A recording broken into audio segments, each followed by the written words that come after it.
You always make mention of the fact that stories are able to do much more than data is. I mean, stories come from data, but however, I really want to focus on your career as a global storyteller. Is there any particular story that has made something shift, something that you have experienced personally in your work? Something, it could be something complex, it could be anything whatsoever. I think that I cannot take credit for all of those shifts, but like one of the things that I'm proud that collectively as a program and initiative and whatever we've been able to achieve a number of them. The first is in Ethiopia they've had a neural tube defect, which is one of the anomalies within children. That has been a prime thing in Ethiopia, and it's as a result of the fact that they don't have grains or grains or salts are not double fortified with folate. And so the work that my program has done over the years has contributed to a shift in government policy, such that recently, actually a couple of weeks ago, there was an announcement of a unified strategy to double fortify their salt so they could have iodine and folate as part of the salts that they consume to prevent neural tube defects. The team in Sierra Leone has also uncovered high numbers of, HIV, which also led to the strategic funding of initiatives within that domain. In South Africa, we've also done some good work and, helped influence policies around maternal and child health. And so the organization that I work for has a long track record of doing things that actually transform people's lives to the very core. But personally, what I can say I have done since joining the organization is to be able to surface the importance of the work that we do. I'm not here to tout my own horn or anything of Yeah. that. The idea is that, I think just being given the opportunity to lead the external relations strategy, to lead some of our partnership development, and even to support with co-funding and fundraising has been one of the highlights of my career thus far because I have contributed in ways to the collective action that has led to us even, raising a north of $180 million to be able to fund the work that we do for the next 5 years, especially in a very difficult climate that we find ourselves with dwindling investments in global health. And it's an accomplishment, that goes to the credit of the hard work that the team has collectively done over the years, but also to the leadership of the current, program for us to be able to reach such a feat. And I'm glad to have been part of that process in a tiny way. And it's been a good learning experience for me. Okay. Okay, that's actually really, really amazing. I think your organization is making a lot of changes in the global health sector. And then also looking at the work you've done with the World Economic Forum. I know that you're a global shaper, with them. So how does that look exactly? I think the Global Shaper years were years that I pretty much enjoyed because it exposed me to places and things and how to think differently and how to think in a way that is futuristic, how to build your brain to be able to look into the future and be able to predict things based on Hmm. data insights. I thankfully, with the confidence of the leadership at the time, got appointed as the first ever um, community champion responsible for Anglophone West Africa, excluding Nigeria. And I had the privilege of working with hubs in Gambia, in Sierra Leone, in Ghana, in Liberia, and it was just a very wonderful experience. And I ended up on the road with my community manager. We one time and we got arrested while we got stopped by police in Sierra Leone in the middle of Yeah. and it was a very interesting experience. And just the lengths that we would go to support and I don't want to use the word empower, but enable other Hmm. others who share the same values as us, and I have enjoyed being able to mentor other young global shapers who have come after me in several capacities, and that has been a very life changing opportunity as well. Okay. Okay. And then your academic work as well, Samson. When we're talking a couple of weeks ago, I remember telling you that you want to finish all the studying. I would say it's in Pidgin. Now you read fast. So, can we also talk about your academic experiences? Because I feel like this sort of ties everything together. We've talked about your background, how you've worked with your dad, the person you are today. We've talked Yeah. about, your current job, your work as a global shaper. But how did you become qualified for those roles, and how are you still qualifying? I think that one thing I need to emphasize is because there's a big craze for pursuing school, like just going to school and getting degrees. And I am not a proponent of acquiring degrees for acquiring them sakes. If you look at my academic journey, they've been very unconventional because my Mm-hmm. undergraduate degree is different from my first master's degree, and it's different from my second master's degree, and it's different from my third degree, which is the PhD that I'm currently studying. And in every one of those degrees, I took them at a certain stage in my career. And there was a need that I had identified. So my undergraduate degree could only work to a certain point. When I became a manager, I needed to have managerial skills. And I could only Yes. enhance my managerial skills by going back to do an MBA. And after that, I was like, well, I have this. I'm doing well as a leader. I'm enjoying the whole thing. But I'm getting to a point in my career where I'm taking part in strategic decision making. And so, what are some of the innovative ways that we can encourage young people to build relevant skills for tomorrow? And so, I took that question with me, ended up getting a scholarship to study an MPhil in inclusive innovation. With that research question, graduated with a distinction. And then I find myself, in global health, and I'm curious, and I'm like, oh, well, I'm seeing a lot of, babies die. I'm seeing a lot of mothers lose their children. How do we avert this? And as a practitioner scholar, knowing what I know and gathering the insights that I've gathered, decided that I was going to pivot. And so this time around, my research is focused on how do we change the mindsets of mothers so they can be more receptive to seeking care, the idea of seeking care. How do we enable our communities to embed local wisdom into biomedical messages that are meant to encourage, people generally to seek care, but also build tools leveraging, the changes in technology, including artificial intelligence right now, and possibly quantum technology in the future, to be able to design solutions and tools with communities. And I want to emphasize this because I am not just doing this degree because I wanted another degree. I Yeah.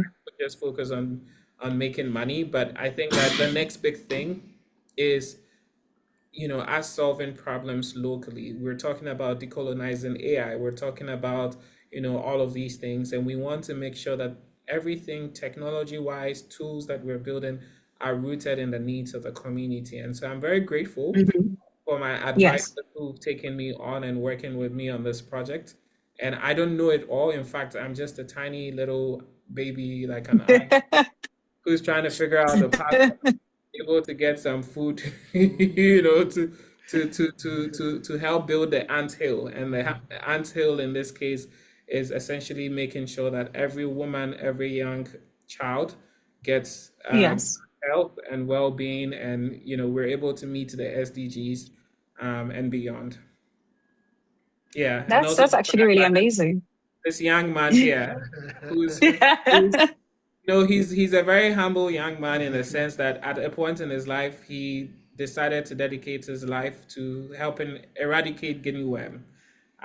He could have ended up in the mines and made a lot of money, and maybe bought a private jet for us to sit in. I always joke about that, but he chose to help with the fight of eradicating guinea worm, which has been one of, yes, and trachoma, which has been one of the leading causes of death, and also one of the global health challenges, which, by the way, President Carter spent a lot of his years, campaigning against, and mobilizing funds to be able. So the whole public health idea actually comes from him. He doesn't know, for God has a way of working things out, strangely, and Yes.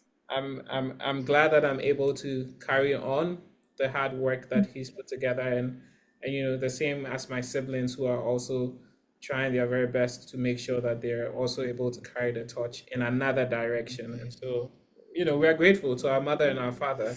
And Yes. yeah. Yeah. So I think we're now at the final part of this interview. I just have three more questions.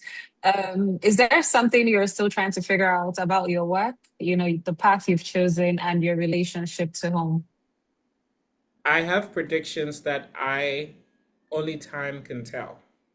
For those of you, for those of my friends that I speak to all the time, I make predictions. I tell you, look, this is how the future is going to look. And the only thing that gives me a little bit of confidence to be able to predict a few things, well, I'm not predicting life, but I'm just predicting how the world is going to evolve, is because of what I've seen in the past when I predicted how things were going to be. And that is pretty much what has always shaped my life and the direction that I take. And so I don't have everything figured out, to be honest with you. Like, I am still learning constantly. I'm just, I'm just like a sponge. I'm taking as much water as I can. And then when I have been dosed up with too much water, you can squeeze me, and then, I can absorb more. So that's the whole point. That's the strategy. Yeah. Yeah. Yeah. And maybe to even add to what you've said, right? You shared something very important about your studying. As much as we like to tease you about it, it's very inspiring because being able to identify a need so quickly is a gift in itself. And taking that and still figuring out your path is really something. So thank you for the work you're doing, Samson. Thank you. And thank you for inspiring people like us. Because I mean, where would we be without Mr. Sampson Adotey Sr. and Mr. Sampson Adotey Jr.? Okay, Yeah. so what would your dad say about where you are right now? He's With here. everything you've done. Okay, so what would you say about what Samson has done and where he is right now? Well, as I mentioned earlier on, everyone chats, I allow everybody to chat his or her own path. And I'm just grateful that God has brought him to where he is now. And my prayer is Mhm. that he will keep on excelling. That's all. And what I mean by Okay. excelling, doing all that he can for humanity. As he mentioned, those days when Guinea worm was endemic in Ghana, sometimes I wake up early to go to the dams, which were the sources of this Guinea worm. We have to sleep in places to make sure that they have good water. So now, if he's taking a cue from what I've done, and he's also championing a cause somewhere, or is helping to champion a cause somewhere, I can only support him. I can only pray for him, and I can only encourage him that he should continue, yeah, so that we have a better um life for our people. I know he's passionate about Africa. I can tell you, he's very, very passionate about Africa, not Ghana alone, but Africa as a continent. So, and I see him coming back every now and then, despite the fact that he left here some 7 or so years ago, More than that. more than that. Yeah. Yeah, yeah. So I can only encourage him and keep on praying that what they do will succeed at the end of the day. I might not be here for many years, but I hope that one day what we couldn't achieve, they will achieve for our continent. Yes, sir. Thank you for that. Like I said, Samson is a Pan African, true and true, and I really am looking forward to what 2026 holds, for him. And then, Samson, a final question. What is one question that you wish people asked you, but nobody seems to? Wow. I think one question would be, what's your story? Is very simple. It's a very simple question, right? Um, I tend to ask a lot of people this myself. What's your story? I'm not interested in your title. I'm not interested in your money. I'm interested in your story. What can I pick out of your story to help my life become better? And what can you pick out of my story to help your life or someone else's life become better? My journey has been that of resilience. It's not been easy. I've had a lot of challenges like everybody else. And I think that sometimes just sharing our stories helps us to build resilience because we see that we're not alone. And I have a lot of uh, gratitude for the fact that I've been a witness to the stories of my parents and my siblings and their struggles and their challenges and how they've navigated certain things. And it is from that that I am able to nurture the strength that I need for my own journey. But I'm also very grateful, and I want to use this opportunity to thank everybody who's invested in me.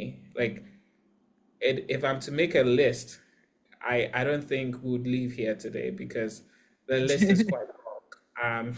My parents have held space for people to take me in and mentor me and guide me and direct me. And some continue to pour in me even till today. And I would forever be indebted to those people. And so, you asked a very simple question, and my response was, what is my story? But more so, the story is incomplete without the people who've sowed seeds multiple times, watered it, pruned it, and also helped it to get to this point. Okay. And then is there a part of your story you want to tell us before we leave that you haven't told already or you haven't told anyone? Well, I don't know if I told you, Daddy, but I was once a security man. You mentioned I it. mentioned it. You mentioned it. So, that is like something that I don't think people know. But I was once a security man, and I took that job because I wanted to make money. And it wasn't because I needed it, but I saw a need. Like I just didn't want to be a burden, to my parents and constantly bug them. And so there was something that I wanted to buy, and I felt like I could work to make that money. And so I went to work as a temporary security guard, and I was doing night shift. And I enjoyed it. So my colleague, security guard, when we see each other, you know, people are, one of my colleagues, he's in Canada now. When we see each other, we're like, security. And he also security, and we laugh and joke about it. But like, there's a certain level of humility that it takes to actually do what you have to do to be able to meet certain needs of yours. And so long as you're not doing something evil, it's a learning opportunity for everyone. And that's like a tiny bit. There are many things that I could share, but just for now, I'm just gonna share that one because I don't know if I ever told him. And so he's here. So I want to tell you. Yeah. You were a security officer somewhere. Somewhere. Along the line. Yeah. You mentioned it to me. Yeah. I know. Oh, so what was your reaction to it when you heard? No, actually, I was out of the house. Yeah. And most of the time, Okay. I found myself in the northern part of Ghana. So while he was doing that, I never was aware of that. He wasn't aware. Yeah. So when he mentioned to me, I said, I'm sure he was probably asking himself, why would you do that? But yeah. anyways, yeah. It was a good Yeah. experience for me. Yeah. Okay. I'm so glad you shared your story, Samson, and Mr. Samson Senior. Um, it was so good having you guys here. And sir, if you ever want to work on that book, we hope that conversations around that starts with change narratives and then we help bring that story to the limelight because starting this year, we're actually opening our platform to Africans, to be able to tell their stories their own way. So we hope we're able to help you with that someday. And I truly am grateful for your time and your relationship is deeply inspiring. And I hope maybe someday we're able to rehash some stories we haven't told. Maybe Samson, if there are any extra confessions you need to make, you can do so in the safety of the camera so that, but thank you. Thank you both so much. Thank you. All right. Thank you. Thank you very much to maybe for your platform, and yeah, we've enjoyed this process together. Yeah. Yeah. Thank you, All right. Samson.